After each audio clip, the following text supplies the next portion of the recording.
देखिए, जो सरकार की बात उठाई संगठन की, वो बिल्कुल सही बात, इसमें कोई दो राय नहीं। और लेकिन सवाल है, राजनीति जब हम कर रहे होते हैं, दो महत्वपूर्ण चीजें होती हैं। जैसे आपने एक जगह जिक्र किया कि राजनेता और फिलोसफर जो दार्शनिक की तरह बोलते तो है, लेकिन राजनेता की तरह नहीं है, राजनीति से भागना चाहते हैं। लेकिन मैं मानता हूं कि दर्शन जो है बहुत जरूरी है राजनीति के लिए। नेहरू को अगर आप देखिए, नेहरू या गांधी को भी फिलोसफर ही कहा गया एक तरह से, लेकिन नेहरू भी इस तरह की राजनीति में, संगठन में बहुत मजबूत नहीं थे। इसलिए 1962 के जो युद्ध के बाद जो हार हुई, उसमें नेहरू किस तरह से बिखर गए हम सबके सामने है। और संगठन जिस तरह से मजबूत होना चाहिए, फिर इंदिरा गांधी एक अलग तरीके की पॉलिटिक्स लेकर के आई, और उसका क्षरण होते होते होते आज यहाँ पहुंच गया है कि संसद में झूठ के अलावा कुछ बोला नहीं जाता। संगठन तो बहुत मजबूत है, लेकिन वैचारिक तौर पे बेहद कंगाल किस्म की पार्टियां हमारे सामने खड़ी है। संगठन तो बहुत कई पार्टियों के मजबूत है। मायावती की पार्टी के यूपी में संगठन बहुत मजबूत है, लेकिन उसका रिजल्ट क्या रहा? कांग्रेस से भी कमजोर रिजल्ट रहा उसका। तो विचार के स्तर पे अगर राहुल गांधी एक नया विचार, या कहें कि नेहरू का या गांधी का जो आदर्शवादी विचार था, उसको इम्प्लीमेंट करने की या उसको पुनर्स्थापित करने की बात कर रहे हैं, तो ये बड़ी अच्छी बात है। इससे कहीं किसी को गुरेज नहीं होना चाहिए, और हमें परेशान भी नहीं होना चाहिए कि राहुल गांधी ये क्या कर रहे हैं। लेकिन जो बात जयशंकर जी ने कही, बहुत करेक्ट बात कही, कि जब आप जो विचार रख रहे हो, आपकी ईमानदारी दिख रही है, लेकिन वो जनता तक पहुंच नहीं पा रही, आपके पास वो संगठन नहीं है, तो संगठन बनाने में बहुत समय लगता है। बीजेपी को यहाँ पहुंचने में 90 साल लग गए, 80 साल से ऊपर जो है संगठन ने मेहनत की, और तब जाकर के बीजेपी मोदी जी के लेवल पे आके खड़ी हो पाई। तो कांग्रेस का जो संगठन है वो आज खराब होना शुरू नहीं हुआ। कांग्रेस का संगठन जो है, जब इंदिरा गांधी की मौत हुई उसके बाद बिगड़ना शुरू हो गया। राजीव गांधी की मौत के बाद कंप्लीटली संगठन खत्म हो गया, और आज जो ये हालत है, पिछले 30-32 सालों से जो क्षेत्रीय दल उभर के आए हैं, कांग्रेस की बर्बादी पे ही वो खड़े हुए हैं। तो संगठन बनाने में बहुत लंबा वक्त लगेगा, तुरंत संगठन नहीं बनेगा, क्योंकि संगठन तुरंत बिगड़ा भी नहीं। लेकिन एक महत्वपूर्ण बात जो है, जो जयशंकर जी ने उसकी तरफ इशारा भी किया, कि राहुल गांधी जिस तरह के विचार को प्रतिस्थापित करना चाहते हैं, वो अपने नेताओं के बीच पहले इस पर विमर्श करें कि हम इस लेवल पे बात करना चाहते हैं और राजनीति इस लेवल पे ले जाना चाहते हैं। आज देखिए, बीजेपी ने या खाइए मोदी जी ने राजनीति को पैसों का खेल बना दिया है, कारपोरेट का खेल बना दिया है।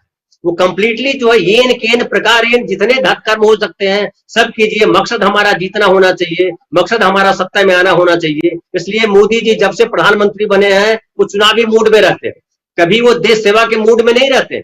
वो भले जाकर के विद्यार्थियों को प्रवचन दे आए, कहीं किसी और को प्रवचन दे आए, लेकिन हर जगह उनकी मंशा जो है वो प्रचार की होती है, वो लिप्सा सत्ता से जुड़ी हुई होती है।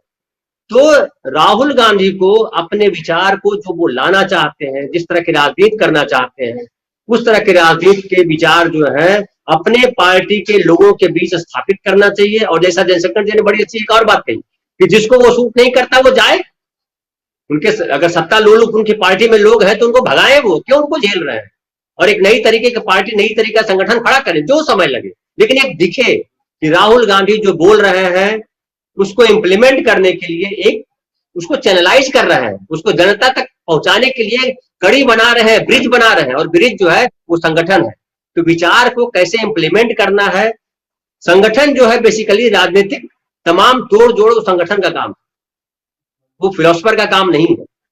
उस फिलोसफर ने जो फिलोसफी रखी है, राजनीति रखी है, उसको कैसे वहां तक जनता से वोट लेकर के आए और फिर जनता के लिए काम करें, इसके लिए जरूरी है कि संगठन में वैसे तीरंदाज लोग हों जो बीजेपी में जो कांग्रेस में जो नहीं दिखाई पड़ते हैं। मोदी जी अगर कोई गलत भी बात करते हैं, जैसा उन्होंने कहा एक और जैसा कि भाई सावरकर जो माफी वीर सावरकर थे, उसको राष्ट्रवीर सावरकर के तौर पर स्थापित कर दिया।